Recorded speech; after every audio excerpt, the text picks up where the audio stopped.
Tu veux changer ta vie? Sortir de la médiocrité? Reprendre ta destinée? Alors, réveille-toi.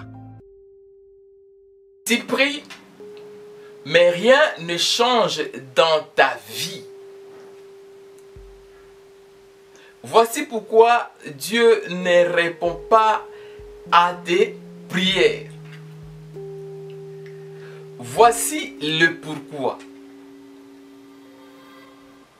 Le numéro 1, ou soit, premièrement, quand Dieu ne répond pas à tes prières, cela ne veut pas dire que Dieu t'a abandonné.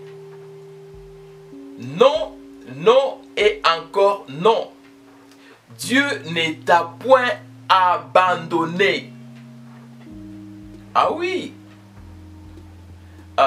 Pour une bonne compréhension, venons voir les cas concrets de Job.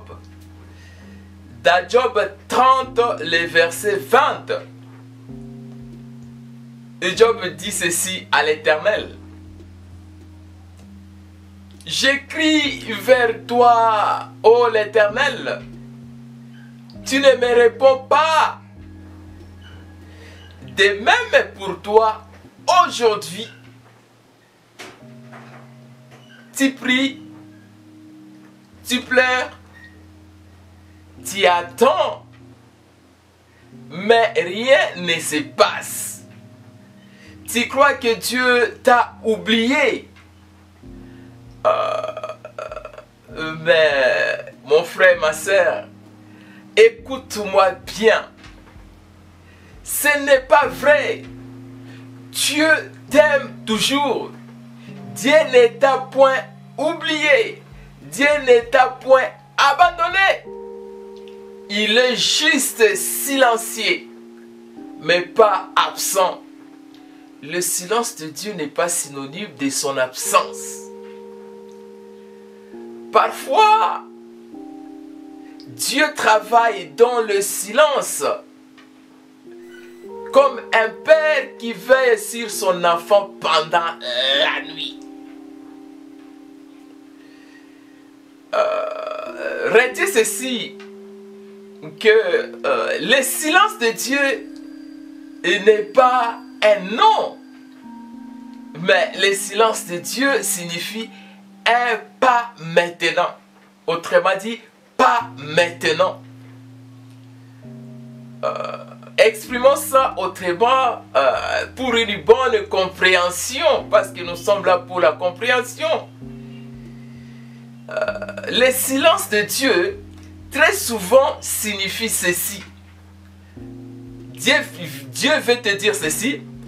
J'ai attendu ta prière, mais ce n'est pas encore le moment de l'exaucement de ta prière, mais j'ai attendu. Le nom de Dieu signifie aussi tu n'es pas encore prêt pour ce que tu demandes. C'est-à-dire que Dieu sait que s'il te donne cette histoire-là maintenant, il y aura des préjudices.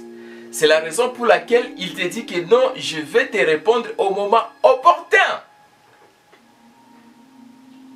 Le nom de Dieu signifie également je prépare les choses dans l'invisible pendant que tu attends. C'est-à-dire que Dieu te prépare beaucoup de choses dans le visible et que toi tu ne vois pas, mais au temps opportun, cela prendra corps. Autrement dit, le silence de Dieu à tes prières signifie pas maintenant. C'est-à-dire ce n'est pas encore le moment. Le silence de Dieu, c'est un temps d'attente divine. Un temps de maturation divine. Un temps de préparation. C'est-à-dire que dans la vie, lorsque tu pries, il faudra avoir de la patience. Oui, le nom de Dieu ne signifie pas que Dieu a rejeté ta prière. Mais ce n'est pas encore le moment. Il faut avoir de la patience. Pour une bonne compréhension, prenons quelques passages de la Bible pour nous fortifier. Prenons le livre de Lamentations 3, 25 à 26. L'Éternel a de la bonté pour qui espère en lui, pour l'âme qui le cherche. Et il est bon d'attendre en silence les secours de l'Éternel. Ah, tu as bien écouté. Par là, le silence de Dieu devient un lieu d'entente. Le silence de Dieu n'est pas un vide de sa présence. Écoute ceci. Même en silence, Dieu prépare la délivrance. Peut-être tu n'as pas compris. Changeons d'autres exemples. Prenons une autre portion d'écriture pour toujours faciliter la compréhension de chacun de nous. Prenons le livre de Habakkuk 2:3.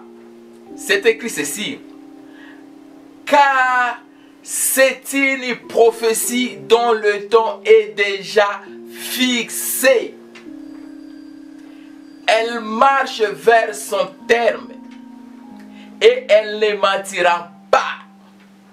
Si elle tarde, attends-la, car elle s'accomplira. Elle s'accomplira certainement. Ah, je pense que nous avons lu et vous avez compris. Maintenant, par là, nous comprenons que même si Dieu ne parle pas maintenant, mais écoute-moi très bien, ce qu'il a promis s'approche. Ce qu'il a promis et s'accomplira certainement. Le silence de Dieu n'annule pas sa fidélité. Je répète, le silence n'annule point la fidélité de Dieu. Ah oui, hein? Je pense que nous comprenons petit à petit. J'espère que nous venons de comprendre le premier point étant quand Dieu ne répond pas, cela ne veut pas dire qu'il t'a abandonné. Non et non. Et maintenant, passons au deuxième point. C'est quoi le deuxième point qui est Dieu peut se taire pour t'apprendre à lui faire confiance. Et je répète, Dieu peut se taire pour t'apprendre à lui faire confiance. C'est le deuxième point. L'écriture des références, nous prenons Romains 1, 17. Qu'est-ce qui est dit dans Romains 1, 17? C'est écrit, le juste vivra par la foi. Oui, le juste vivra par la foi. Maintenant, posons-nous la question, est-ce que toi, tu continues toujours à prier, même quand tu ne ressens rien? Oui, hein? Tu peux prier, il n'y a pas de vision, il n'y a pas de songe, il n'y a rien. Il faut continuer à prier. Lorsque tu continues à prier, c'est ça qu'on appelle la vraie foi. Il ne faut pas seulement prier quand tout va bien. Non! Même quand tout va mal, il faut toujours prier. C'est-à-dire que même croire, même quand tu ne vois absolument rien, tu as prié, il n'y a aucune manifestation. quand tu continues à prier, c'est ce qu'on appelle la foi. Vous voyez tout ça? Beaucoup de gens veulent des histoires là très chaudes. Parfois Dieu n'opère pas comme ça. Pour une bonne compréhension, prenons quelques exemples de la Bible. Pour une bonne compréhension. Exemple 1. De Dieu qui s'était pour t'apprendre à lui faire confiance. Prenons un exemple des cas de Job. Oui, hein? Quand Dieu s'éteint dans la douleur que Job, à partir de Job 1 jusqu'à 38, Dieu continue à s'éteindre. Job perd tout. Job perd sa famille, perd sa santé, perd même sa richesse. Et Dieu ne lui répond pas pendant des chapitres entiers. De Job 1 à Job 38, Dieu reste silencieux, ne répond pas à Job. Vous allez constater que ses amis parlent, sa femme parle, mais Dieu ne parlait pas. De Job 1 jusqu'à 38, Dieu s'était complètement. Ce silence de Dieu a poussé Job à creuser encore, à réfléchir, à pleurer et à crier envers Dieu. Mais aussi à ne jamais abandonner sa foi. Oui, ça dit que c'est quelque chose de l'entraînement de Dieu. Dieu a été coach pour Job. Job dit ceci: même si Dieu me tue, je continuerai à espérer en lui. Dans Job 13, 15. Ah oui, hein? Prenons un deuxième exemple pour une bonne compréhension. De Dieu qui s'était pour t'apprendre à lui faire confiance. Le deuxième exemple. Nous prenons le cas de David. Silence dans la caverne. Dans Psaume 13, 22 et 42. David a été oint comme roi. Mais il est pourchassé par le roi Saoul. David se cache dans des cavernes, loin de Dieu, hein, ou loin de Dieu. Et seul, sans réponse divine. Et David écrit ceci. Il dit: jusqu'à quand l'Éternel m'oubliera-t-il pour toujours? Jusqu'à quand l'Éternel, tu vas m'oublier pour toujours? Dans Psaume 13, par là, Dieu s'était face à David. Mais il s'était pour former un roi selon son cœur. Ce roi-là, c'est David. David a appris dans cette expérience à faire confiance à Dieu. Même sans gloire, même sans trône, même sans confirmation de la royauté, David est resté confiant à l'Éternel. C'est ça la foi. Prenons un troisième exemple de Dieu qui s'était pour t'apprendre à lui faire confiance. Cette fois-ci, nous prenons un exemple terre à terre pour faciliter une bonne compréhension. Écoute ceci. Une maman n'oublie pas son enfant. Même si la maman ne parle pas chaque minute à son enfant. La maman est là. La maman aime. La maman protège. Oui. Pareil aussi pour Dieu, pour notre Dieu. Vous voyez tout ça? C'est-à-dire que quand Dieu ne parle pas, ne signifie pas que c'est son absence. On avance. quand Dieu ne répond pas, cela ne veut pas dire qu'il t'a abandonné, non. 2, quand Dieu ne répond pas, c'est pour t'apprendre à lui faire confiance. Écoute encore pour le 3e point. Maintenant, nous sommes dans le 3e point. Quand Dieu ne répond pas, pourquoi il ne répond pas? Maintenant, on prend le 3e point pour une bonne compréhension de comprendre que pourquoi Dieu ne répond pas.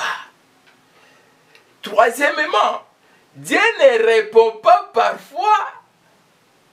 Dieu veut d'abord que ta prière change ton cœur. Parce que beaucoup de personnes prient très mal. Tu pries, le Seigneur t'aide pour que tu puisses améliorer ta vie spirituelle. Ah oui! Prenons le cas ici, une écriture dans Jacques 4:3.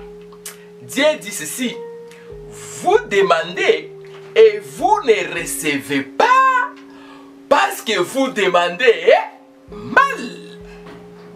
Ah oui, hein?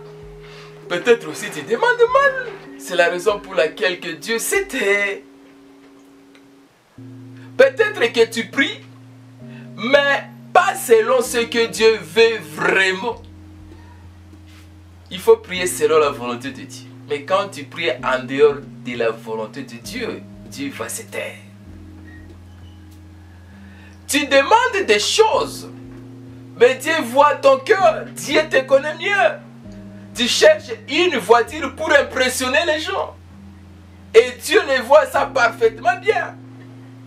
Dieu veut t'enseigner la patience. Dieu veut t'enseigner l'humilité. Dieu veut t'enseigner le pardon. C'est la raison pour laquelle il s'était. Pour une bonne compréhension, prenons des exemples expliquant parfois Dieu veut que ta prière change ton cœur. C'est ça la volonté que Dieu. Il veut une bonne conversion en toi. Prenons le premier exemple. Le cas de Anne, mère de Samuel, dans 1 Samuel 1, de 1 à 20. Anne priait pour un enfant, mais rien ne se produisait pour Anne. Anne souffrait de la stérilité, mais au début, sa prière était centrée sur elle-même. Elle priait que pour elle-même. Il se disait que je suis humilié, Seigneur, venge-moi auprès des Pénines. Mais un jour, la prière d'Anne change. Et Anne dit à Dieu ceci: si tu me donnes un fils, je te le consacrerai. Ah, la prière maintenant change. Ça devient autre chose. Ce n'est qu'à ce moment-là que Dieu a exaucé la prière d'Anne. Posons-nous maintenant la question: pourquoi Dieu a exaucé la prière d'Anne? Parce que Anne a changé son cœur. Ou autrement, parce que son cœur avait changé. Le cœur d'Anne a changé. Anne ne demandait plus seulement pour elle-même. Non, Anne ne demandait plus pour elle-même. Voici la bonne prière. Parce que les gens ne prient que pour eux-mêmes. Il y a des personnes qui prient seulement pour elles-mêmes. Mais Anne, cette fois-ci, a prié pour la gloire de Dieu. Oui, il a changé sa prière. C'est la raison pour laquelle Dieu a exaucé. De même aussi, toi, change ta prière. Ne prie pas seulement pour toi seul, prie aussi pour les autres, pour la gloire de Dieu. Prenons un deuxième exemple. Expliqua, parfois Dieu veut d'abord que ta prière change ton cœur. Un autre exemple, parce que nous avons pris l'exemple de Anne, on prend un autre exemple, cas de Jonas. Lisez dans Jonas 2, 1 à 10. Jonas a désobéi à Dieu. Jonas a fui Dieu. Ah, Jonas. Et tu as permis qu'un grand poisson puisse avaler Jonas. Maintenant, Jonas est pris dans le ventre du grand poisson. Et la prière de Jonas change.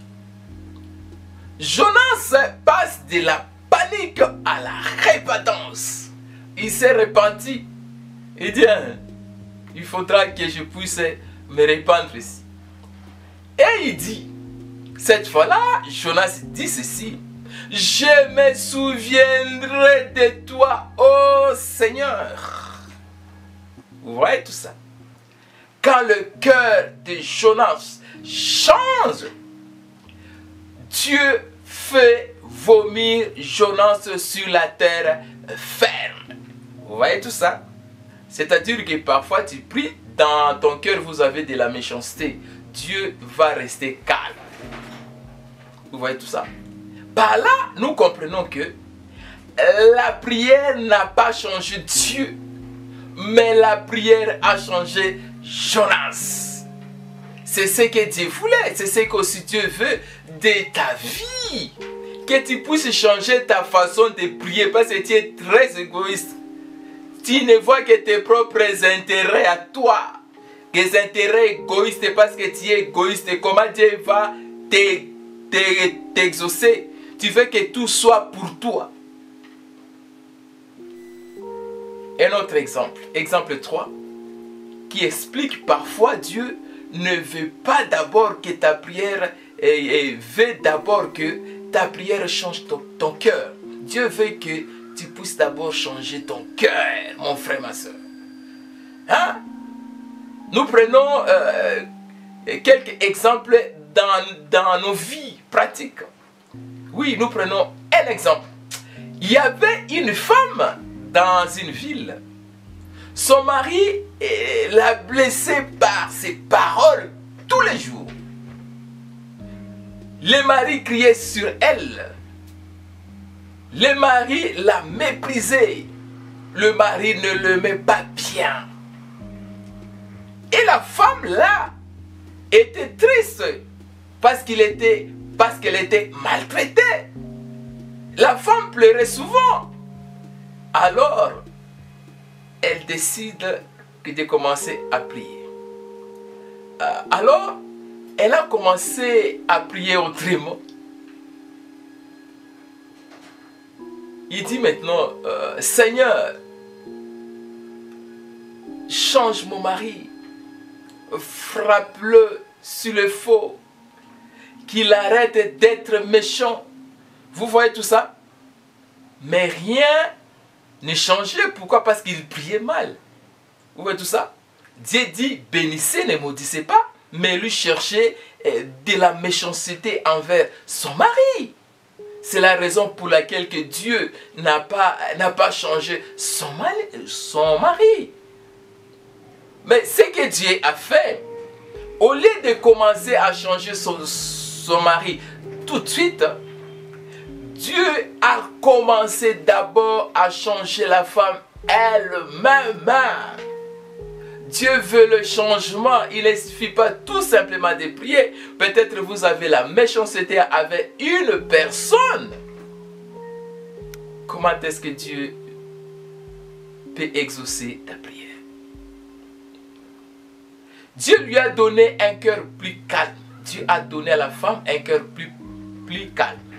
La femme a appris à parler doucement envers son mari, à prier sans colère envers Dieu, à bénir son mari, même quand le mari était injuste envers elle. C'est alors que, petit à petit, son mari a commencé à changer lui aussi. Vous voyez tout ça? Il a vu la paix chez sa femme. Le mari a vu la paix auprès de sa femme. Le mari aussi s'est adouci. Il a commencé à aimer sa femme. Il a commencé à respecter sa femme. Vous voyez tout ça? C'est que ça veut dire parfois, tu demandes à Dieu de changer quelqu'un d'autre. Mais Dieu commencera d'abord par changer toi-même. Vous voyez? C'est-à-dire que tu peux demander quelque chose. Dieu veut d'abord qu'un changement intérieur. Dieu va commencer à changer ton attitude. Il va changer ton cœur. Il va changer ta façon de parler. Et après, Dieu touchera les cœurs de l'autre personne. Vous voyez tout ça? C'est-à-dire que comme les changements d'abord c'est intérieur. Si tu n'as pas les changements intérieurs, Dieu peut se taire pendant longtemps possible. Je pense que nous avons compris le troisième point. Pour une bonne compréhension, faisons une petite récapitulation. Nous disons ceci. Quand Dieu ne répond pas, cela ne veut pas dire qu'il t'a abandonné. Non. Quand Dieu ne répond pas, c'est pour t'apprendre à lui faire confiance. Quand Dieu ne te répond pas, à tes prières, c'est que Dieu veut d'abord que ta prière change ton cœur. Et enfin, on passe pour le dernier point. Quand Dieu ne répond pas, c'est parfois Dieu a déjà répondu, mais pas comme tu voulais. Parfois, tu as demandé Dieu quelque chose, il t'a déjà donné, mais toi, tu ne comprends pas que Dieu t'a déjà exaucé. Ça arrive aussi comme ça. Hein? C'est le quatrième point. Répétons encore ces points-là.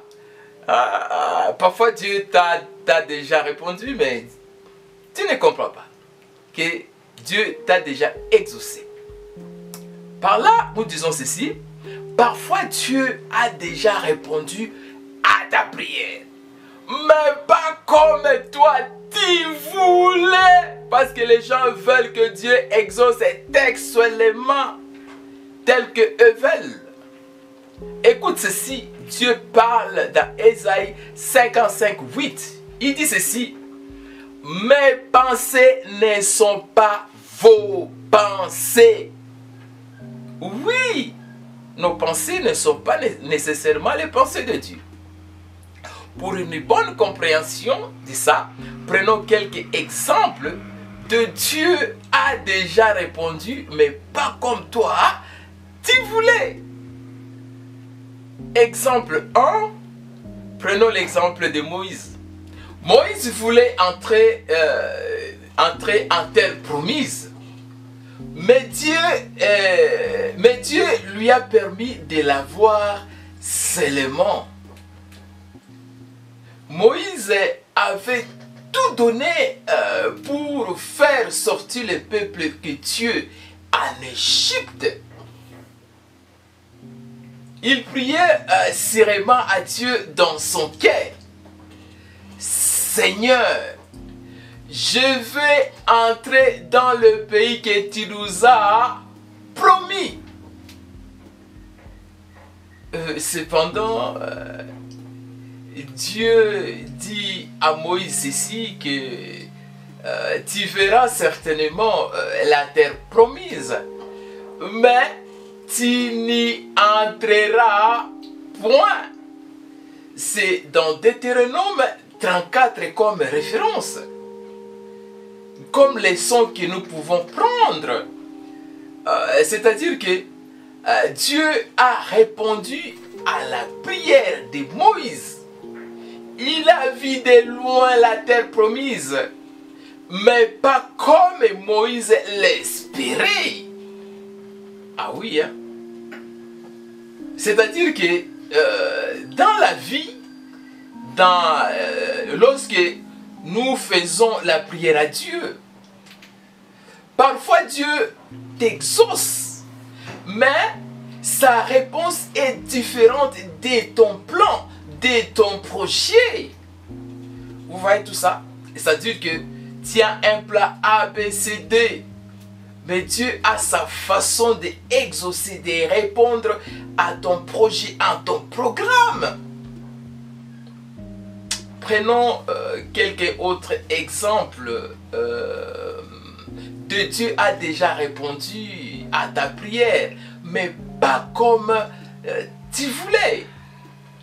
Nous prenons un deuxième exemple de peuple de Dieu en Israël, dans la terre promise au Canaan.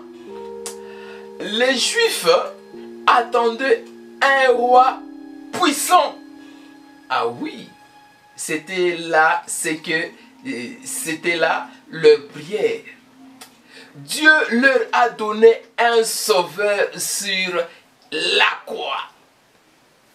Tu n'as pas bien compris, nous allons reprendre ça autrement. Je dis ceci, les Juifs attendaient un roi comme David, un roi puissant, un homme d'épée, de guerre, de trône, un roi très puissant. Mais l'exaucement de Dieu était un peu autrement.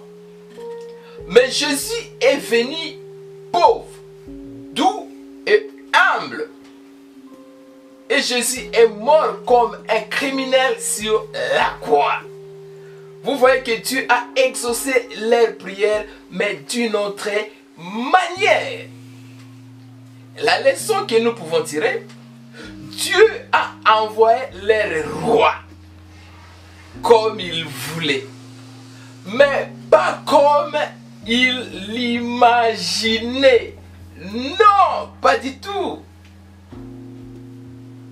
De même aussi aujourd'hui, encore tu demandes une solution rapide. Par exemple, qui demande une solution rapide maintenant que tu veux la réponse. Mais Dieu t'envoie un chemin plus profond encore. Prenons des exemples pour une bonne compréhension. Par exemple, tu veux un travail maintenant. Tu adresses ta prière à Dieu. Mais Dieu te donne d'abord la paix dans le cœur. Vous voyez tout ça. Et toi, peut-être, tu dirais que Dieu ne m'a pas encore exaucé. Mais ce qui était d'abord profond, c'était la paix dans ton cœur, la paix intérieure.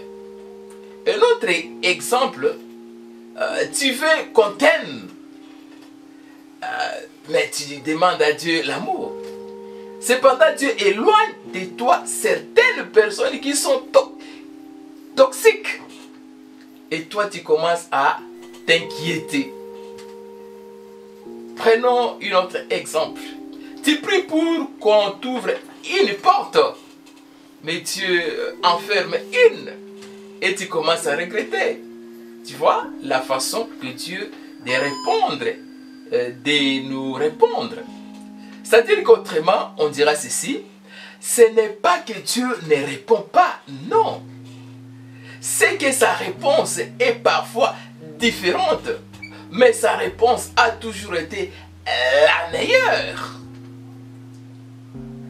Parfois, tu crois que Dieu t'a ignoré, mais je te dis que non, Dieu ne t'a point ignoré. Pas du tout, mais non. Il a peut-être déjà répondu à tes prières, mais pas juste comme toi tu pensais, pas juste toi, pas comme toi tu voulais. il a déjà répondu, juste pas comme tu pensais, juste pas comme tu voulais. Mais il t'a répondu, il t'a exaucé exactement comme tu en avais besoin. C'est ça Dieu.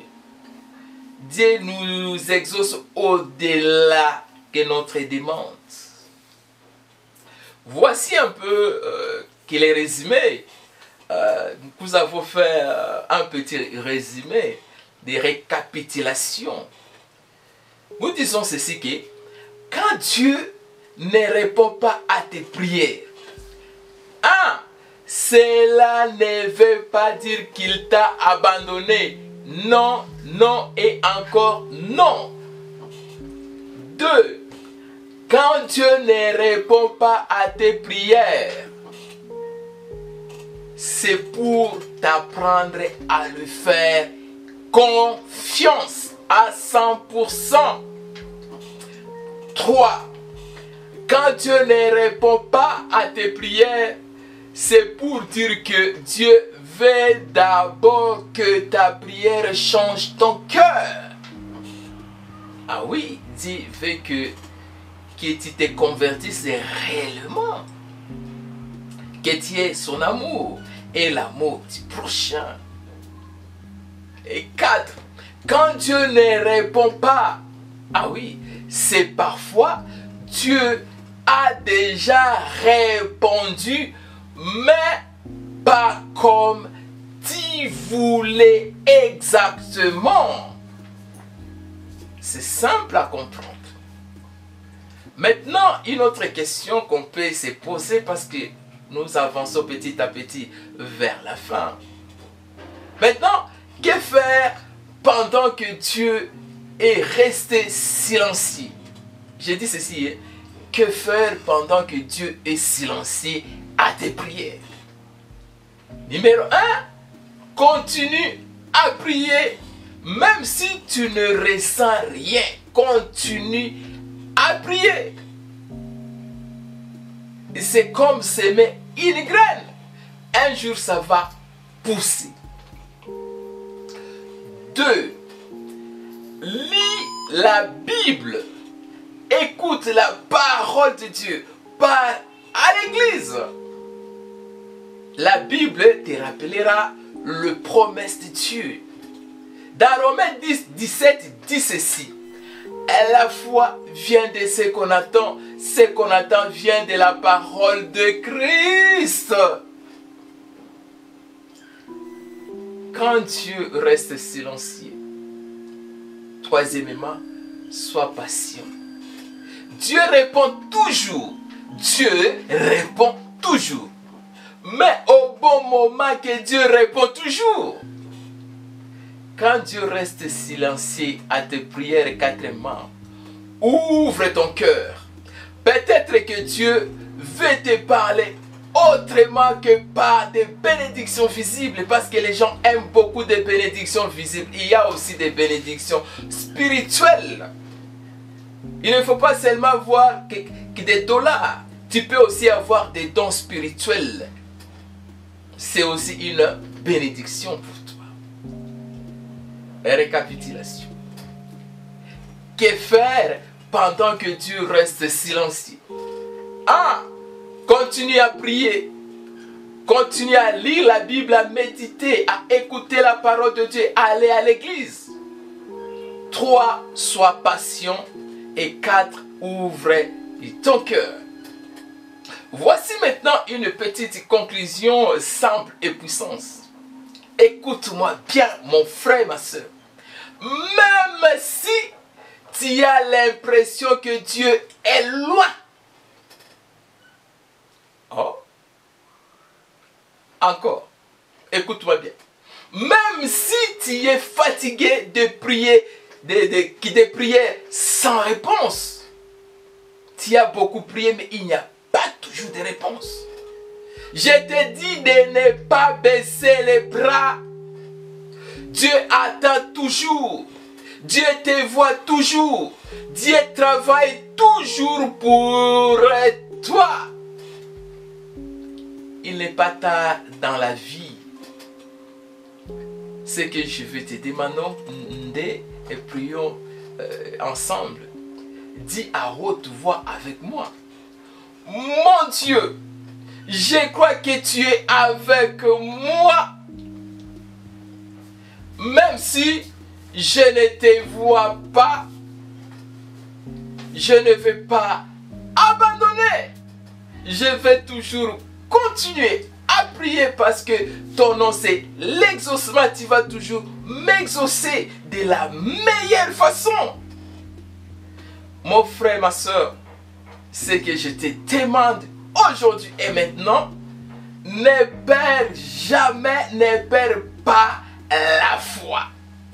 Le silence de Dieu est une promesse en préparation. Je dis ceci. Le silence de Dieu est une promesse en préparation. En tout cas, soyez bénis par Dieu. Abonnez-vous abondamment, likez et partagez la vidéo. Votre chaîne de préférence et de référence. Ce n'est pas un hasard si tu es tombé ici. Ne dors plus, l'heure est grave. Abonne-toi, partage, veille et active la cloche. Le ciel parle encore.